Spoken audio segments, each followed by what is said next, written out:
All right, guys, what's going on? Welcome back to the Everything College Football Podcast. Today, here, me and Nick, we're doing a preview and prediction for the Northwestern Wildcats. Looking at the coaching staff, Pat Fitzgerald back for his 17th season of work, 109-90 record overall. That's a pretty impressive mark for what he's been dealing with at this program.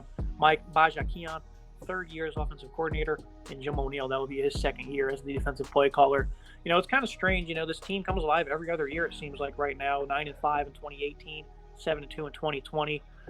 And then the odd seasons, 3-9 and 19 in 2021. What's kind of going on here at Northwestern that allows this team just to be so up and down? It is so bizarre to look at. Pat Fitzgerald, 17th season, 109-90 record, which is a really impressive record when you consider the limitations that Northwestern has playing in the Big Ten, just not being the biggest school in the world.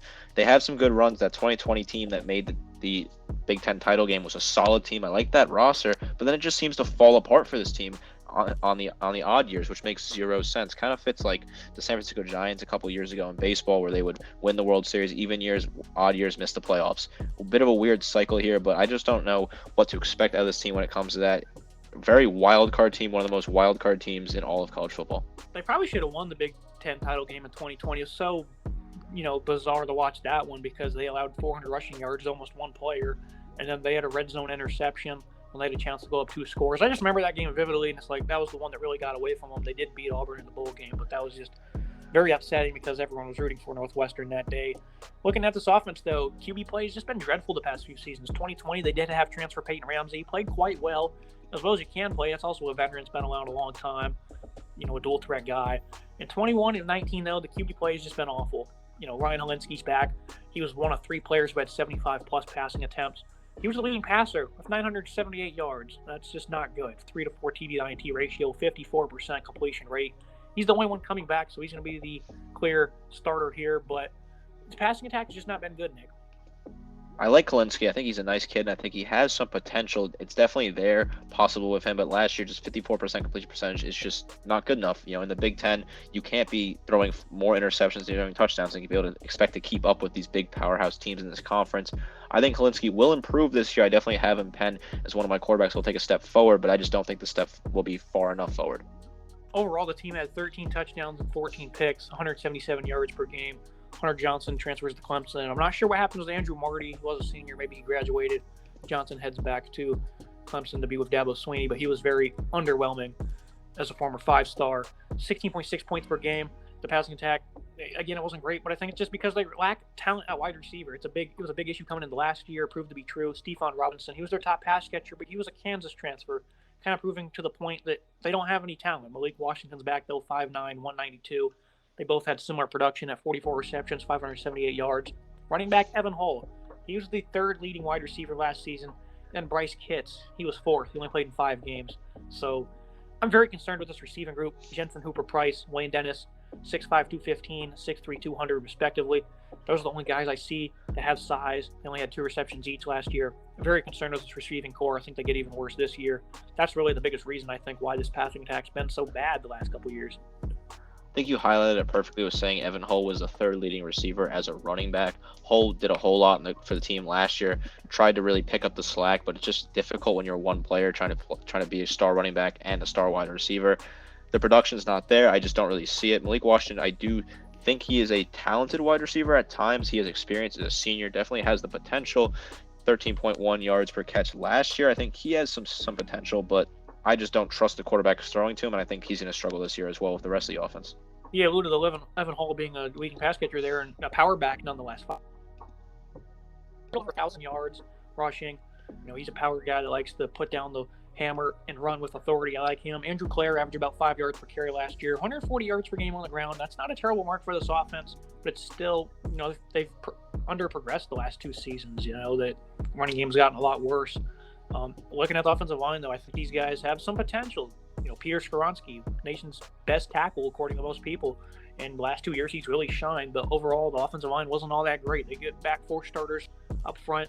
Vincent Picazzi, they had him on the portal on the inside. So I think this offensive line, they're going to be one of the better units in the conference because of the experience. And I just don't think Pat Fitzgerald's going to settle for mediocrity out of his trenches group. I think this offensive line, one of the bright spots, I think, on this roster.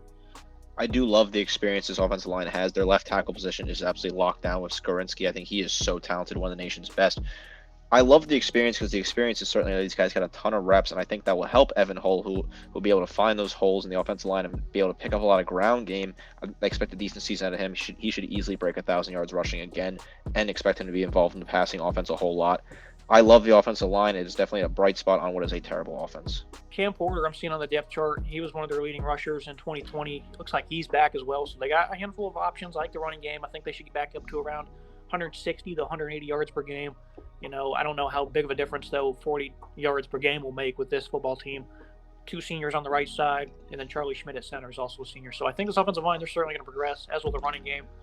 No hope for the passing game, though, at least in my opinion. Looking at the defense, they took a big step backwards, went from 16 points per game allowed in 2020 to over 29 this past season. Of course, they replaced a lot of starters, only get back 5 this year. 110th in FBS in sacks, they only had 19. Top defensive end, Eddie Bawar, 12 quarterback hurries, 4.5 sacks. He's kind of the only guy I'm looking at on this defensive line, even though they did add 3 transfers. Ryan Johnson from Stanford's kind of the highlighter. Bardet, and then Keshawn Holmes. 3 guys they get, so I liked it. They're making a commitment here. Pat Fitzgerald is to improving this run defense that was terrible against Ohio State, for example, in that conference championship game. Trey Sermon broke the school record, and then they got even worse this past season. They were 119th against the run. So I like that they're giving some attention to this defensive line to make an impact, but I don't know how much better it'll get. How are you feeling? I do like that they are putting the effort in, like you said. They have reached out in the portal. I think Ryan Johnson from Stanford is a solid get, one of the better pickups for this team. But in general, just the defense is poor. They had poor production last year. They will certainly improve because the bar is very low with these guys on defense, but it's just a far cry from where they were in 2020.